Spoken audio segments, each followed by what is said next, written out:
My name is Daniel, and today, on the request of a few of you guys out there, we're going to be speaking about a optimistic approach towards line training and how you could develop that, and then also how you could develop a healthy, in my view, mentality towards gathering the money required to go to flight school no matter where you are. The thing is, you have to pay for it yourself, and for some it's quicker, and for others it's a slow and a long process. I was on the latter of those two. And so, if you haven't seen any of the videos before, my name is Daniel. I fly the 737. It's been a dream for a good amount of years, and like many others, I've just been working through the different steps in order to do that. And so I'm also a lifelong learner, if you will. I enjoy learning new things, and primarily things that helps me grow as a person and in individual. So thank you very much for being here right now. Let's jump into the video. So starting off with line training and how one could maximize its performance in that matter. As always, I try to explain things as simple as possible. And so line training, to summarize that, is the process in which a pilot is now beginning to actually fly the airplane with passengers in the back. Before that, there's either a operation conversion course or a type rating. That's followed by line training, where the pilot needs to understand and learn, and very important, learn how to fly the aircraft. And so it's training. So the best thing I would say you could do is prepare. You need to prepare. And how do you do that? You need to know the SOPs, you need to know all of the procedures. And the biggest advice in that matter is be honest to yourself. We all know when there's a tiny little thing we don't fully understand. So that's a pretty good indication that you probably should either ask someone or ask your trainer about that little thing you don't understand. That's usually how it works. And know the game, know the rules of the game. Nowadays, I don't know how it was maybe 20 years ago, but nowadays you're being evaluated on a whole bunch of different items. Which again, like in the previous video, if you haven't watched that, you can see that, is referring to all of this knowledge, skills, and attitude. And so there's everything from application of procedures to manual handling to problem solving to communication. There's a lot of different things and parameters in which on which you can be evaluated on. And so you need to understand that you're actually being evaluated on these matters, and then prepare for that. Know the procedures, know what you need to do before you even do it. Back when I used to play American football, I would always think of mentally visualizing me. I was playing running back, me running with the ball and making the play and envisioning how I would score the touchdown. And I tell you, sometimes it would happen that way.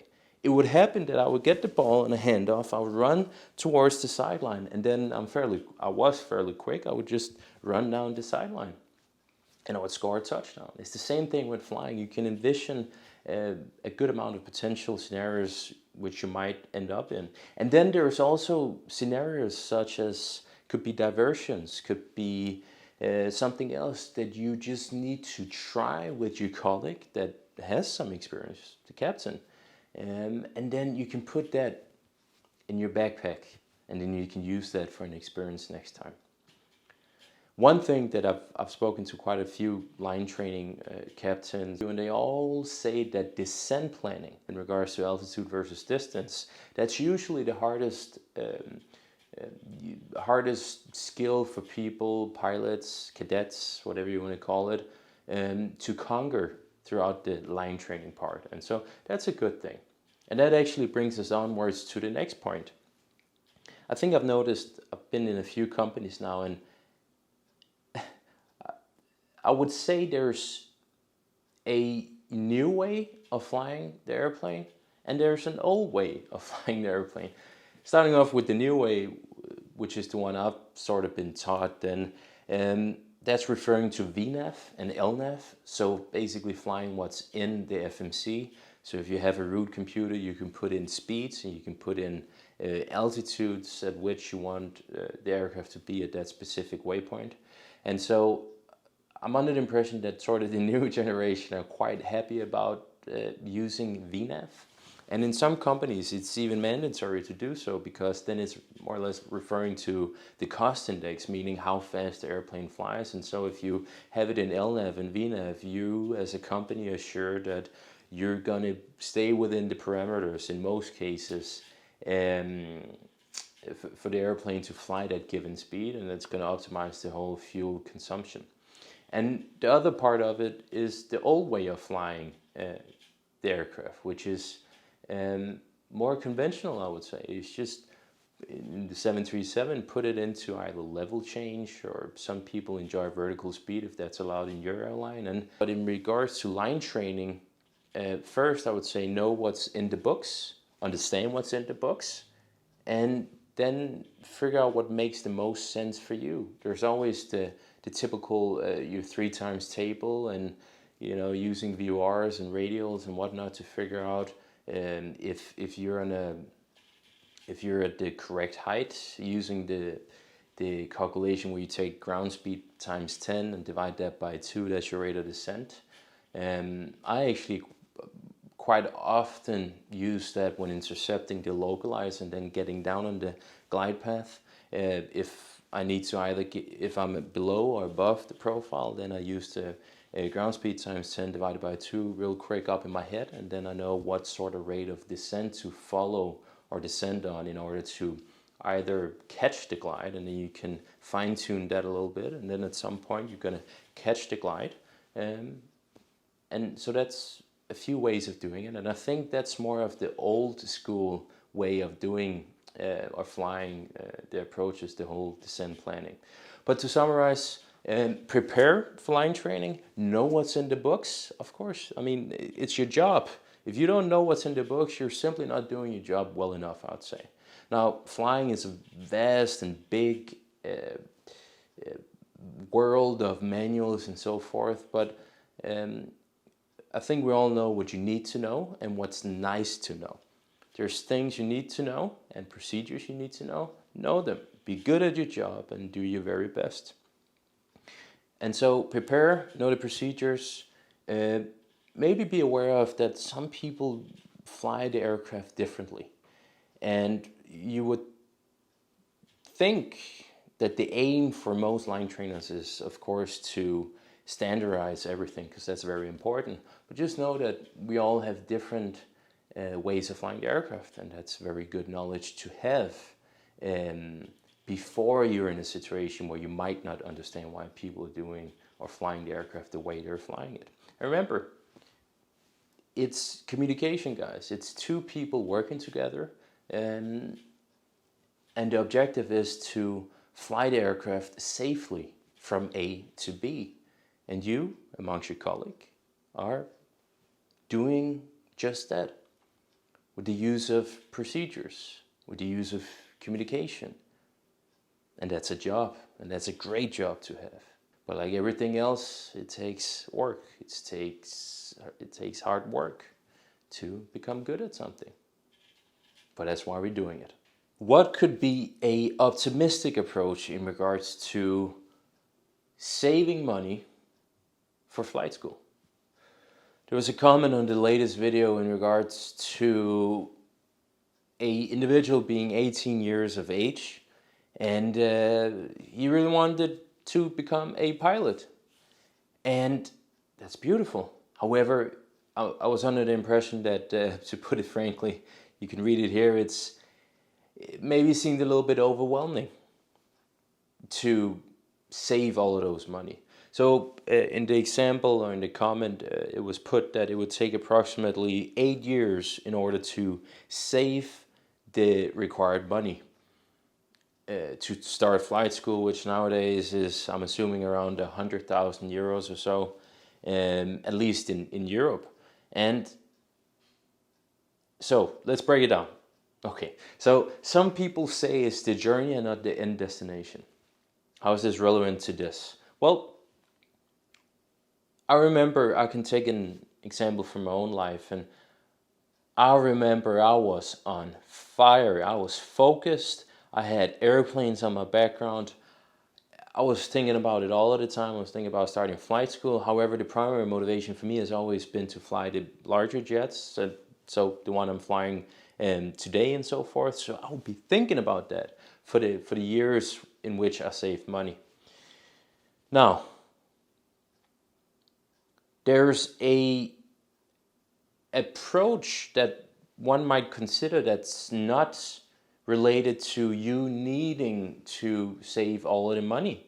And so that's associated with taking a loan in the bank.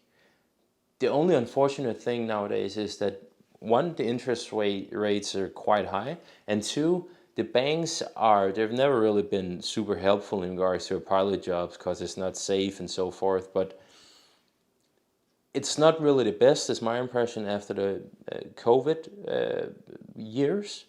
And so there's a lot of persuasion in that. But please understand that banks, they're simply just out to make money, and they do that by interest and fees and so on. So if you pay a high interest, which is often associated with you not having any securities you can back your loan up with, that's them earning money. And so just like the line trading, you need to play the game. You need to understand how it works with the bank loans, the interest, and why you can or cannot get a loan. In my own situation, I was denied the first loan I applied for after approximately 2.5 years of saving and working. And so the way I did was actually I went through my network. I've come to a point where I knew a few people around, and so I would know someone that would know someone that would put me in touch with a individual that was working in a bank. And that's just you utilizing the people who's interested in helping you, and that's what I did. And so what I ended up doing was actually changing bank in order to obtain this loan. Going back to the mentality in regards to how you can save money, we need to go back just not one or two steps, but maybe all the way back to your mentality in regards to money, which often comes from your upbringing, your parents and whatnot.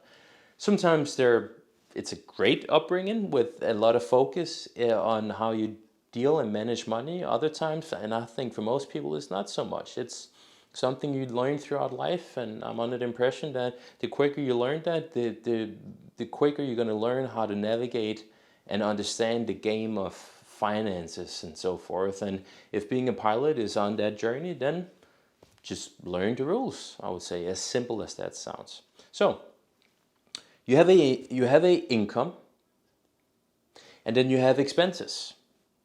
Okay, I'm going to make it as simple as possible. But an income, your job, meaning that's going to pay you a salary. That salary is going to cover some sort of expenses you have. Now, an expense would often be rent. It could be insurances, and it could be a car loan or gas for the car, something that you need. Okay, so a job, a income leads to expenses you need to pay. And what we need to talk about here is there's fixed expenses, and then there's the variable ones. To make this very simple, towards the goal of saving a lot of money, minimize your variable expenses if they're not needed. A fixed expense could be your rents, your insurances, your car, in order to allow you to work a job where you can save money for the end goal, which in this comment is becoming a pilot. You might need a car. And so if you need that, that's a part of the journey of saving the money you need and the capital you need in order to start that dream of yours. And so a car could be a fixed expense. However, a variable expense is something that varies all of the time. It's not something you know for sure that on the 1st of next month you're going to pay this and this. It varies. What could that be? It could be coffees, or it could be going out with the boys or girls. You know, it's very black and white for me. It's either you want this dream of yours or you don't. And if the question is you need to save as much money as possible in order to allow you to enjoy a job you believe you're gonna like, then it's a question of priorities. And so hopefully you're gonna prioritize just getting to that end goal as quick as possible. One thing I did maybe 6 or 7 years ago was there's a classic book called Rich Dad Poor Dad. This one. It's probably reversed for you guys, but it's about, well, it's from Robert Kiyosaki, and I just looked up on a random page here. Income, expenses, and then assets and liabilities.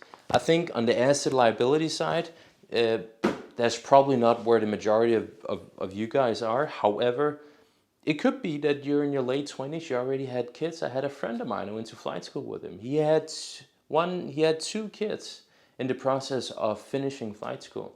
It brings a different responsibility to you as a parent and a individual that still wants to make those dreams of yours come true. And it's still very possible. You just need to prioritize, and you need to understand the game, and you need to set aside the given amount of money. So income, expenses, fixed expenses, variable expenses, and then what you can save at the very end. That's the important thing. And in my view, it's a question of priorities. How important is it actually saving these money to fulfill that dream of yours? You and only you can answer that question. So that's really it. I hope you enjoyed it. I hope you can use just a little bit of what I said. At least that's the aim and the goal for me standing here and sharing my experiences and opinions and so forth. And so, as always, please don't forget to subscribe, like the video, please. It helps me a lot. I'm interested in growing the channel. But also, like you other guys in your previous video, thank you very much for doing that. Leave a comment if you have any questions, and it actually helps me quite a lot in the whole brainstorming of a new potential video. So let's try to keep this up. Leave a comment. I'm happy. If you got any questions, leave a comment. I'll try to answer them in the next video. And that's how it works. So thank you. Thank you very much for you. Thank you for spending your time on this. And I hope it could help you or can help you. And I wish you the very best, the absolutely very best. Have a great day and enjoy life.